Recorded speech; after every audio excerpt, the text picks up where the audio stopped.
Hello, my 23 YouTube subscribers. So today I'm going to talk a little bit about my experiences I've been having in the Smoky Mountains, especially with bear activity up. I was looking through those videos and realizing that I did a number of things incorrect. I did a bunch of things right. I'll go over some of the things I did right and wrong in those videos. Check out the past videos. Rainbow Falls was the first one, and Mountains to Sea Trail was the second. Both of them I saw bear. First things first, the mistakes that I made when I spotted the bear in both cases for the first time was I started to turn around. I didn't turn around and run, but I started to turn my back on the bear. Most of the time I turned sideways and sort of walked sideways, which is okay, but in one of those videos I saw that for a second I actually turned around. You never want to do that. Don't turn your back on a bear. They run so fast that can be extremely dangerous. They can be on you in seconds. So slowly back away while you're saying hey bear, which I did in those videos. That was good. I a couple times was so close that I immediately went for the gun just because the gun in my hand made me feel safe. In the Rainbow Falls trail, I actually didn't have any other defense with me, which is really silly. You shouldn't have the last resort be your first resort. So what I want to talk about today are your lines of defense. There are basically 4 lines of defense that you should take when you're in bear country. Number 1 rule when you're dealing with black bears is turning and running, and it goes against your natural survival instinct. You want to turn and run.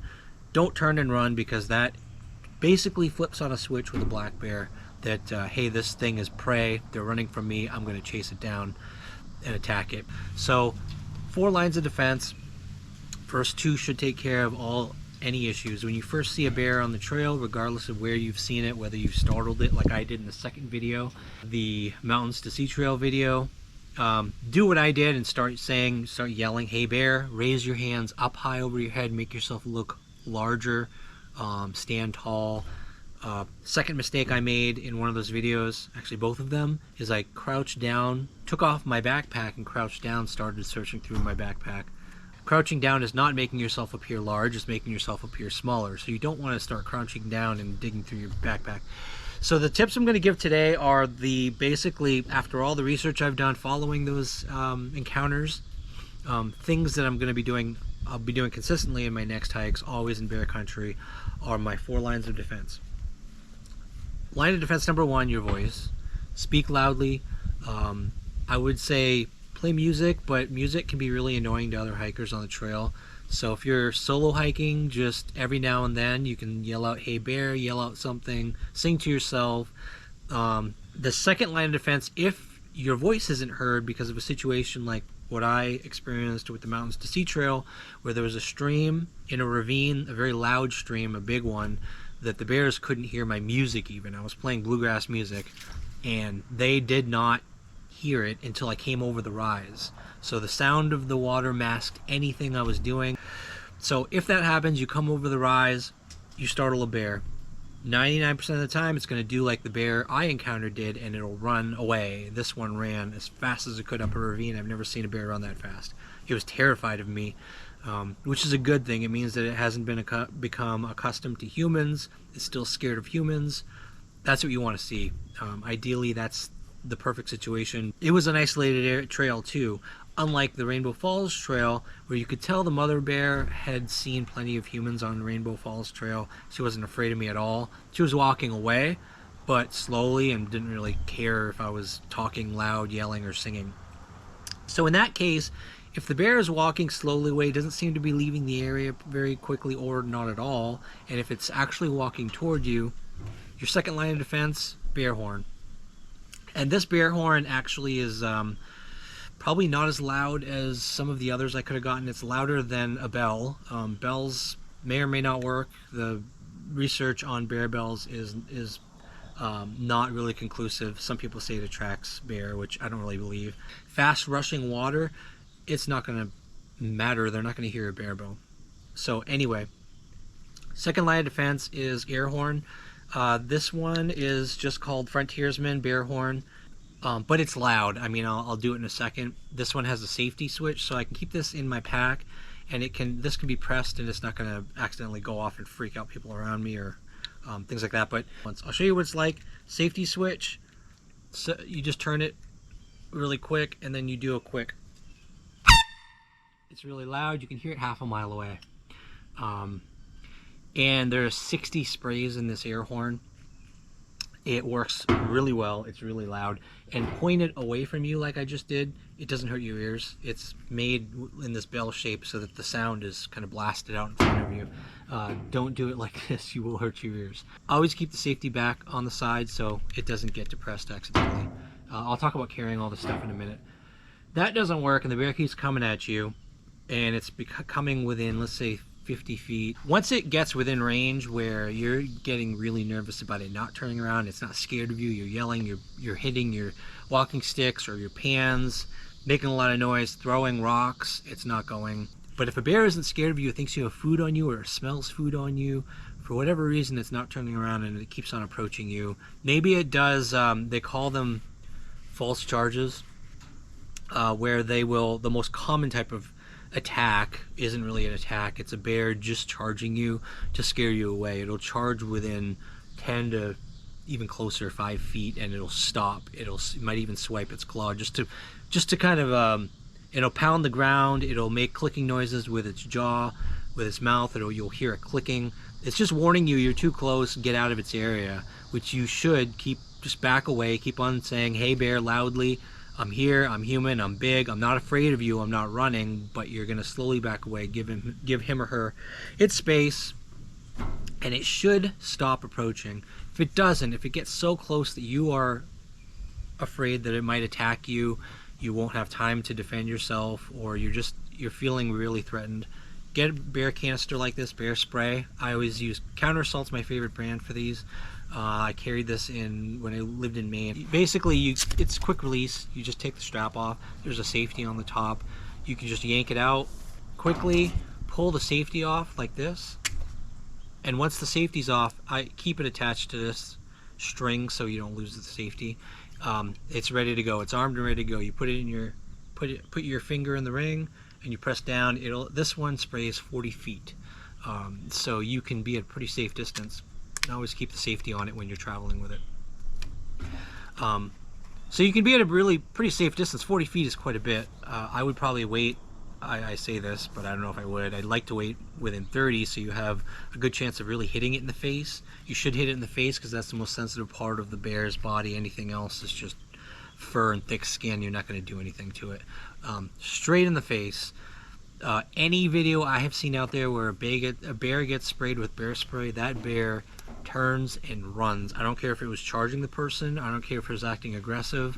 The research on bear spray is fantastic. It's like 98% effective. Many people say it's more effective than a firearm. And I believe it because the reason it would be more effective than a firearm, because you don't have to know how to aim. You can be shaking like crazy and still get this stream of spray directly into the bear's eyes, the bear's face. So have that with you as should be your last line of defense. But if you feel like you need a true last line of defense in a life or death situation, let's say the bear spray, this thing is a massive bear, it is really angry for some reason, or it's predatory. In that very rare situation, it is a rare case where they attack. You do want to be ready for a 0.01% chance that this thing is going to attack you. You want to live in that situation. If the bear spray has not done its job, for some crazy reason, or it's dropped, or something happens and it's on top of you, you want a quick access to some kind of firearm in close range when it's coming right at you and it is attacking you, or maybe it's even pushed you on the ground. I've got this pack that I bought. It's a chest rig that actually normally goes here. That's what this is made for. I don't like it because it makes me sweat. I tried it on my last hike and it's really hot. You have to wear it over almost like a backpack, but it's on your chest. So what I'm planning on doing is actually, I tested it today. I can use the 2 straps around the waist and it holds it really snug as like a fanny pack. I can keep it on my side so it's easy access. I just pull the zipper open and I can get the gun as a right-hand draw. If I have it on my side, that would be my last resort. I would take out the gun. I probably wouldn't have the safety on if I'm hiking bear territory. So I'd pull off the safety and just start shooting at the vital organs. If it's In this situation where I would actually decide to use it, I would probably be already injured. Might already be on top of me. And I would just be using this as I need to survive. I need to do whatever I can to survive this attack that's happening. So I would get this out of my holster and just start shooting as many rounds as I have into this thing and hope and pray for the best. Last line of defense, that's number 4. So voice, bear horn, bear spray, firearm. But again, it may never come to that, and hopefully it will never come to that. When you're in bear country, from everything I've seen, just my voice worked. My first line of defense, I didn't even have these two things with me, and my voice did everything it needed to do. Or my phone in the case of the second hike. Music scared it away. I didn't have to use the bear horn if it had come toward me, and I have a feeling when I saw the mother bear and cub and I'd used this bear horn, it would have run. Both of them would have run. To carry this, I'm gonna have this on my side with my firearm. It just looks like a regular fanny pack. This fits right in this pocket very easily. All I gotta do is unzip it like that, take it out in less than a couple seconds. So that's in my fanny pack along with my firearm, spare ammo with an extra magazine.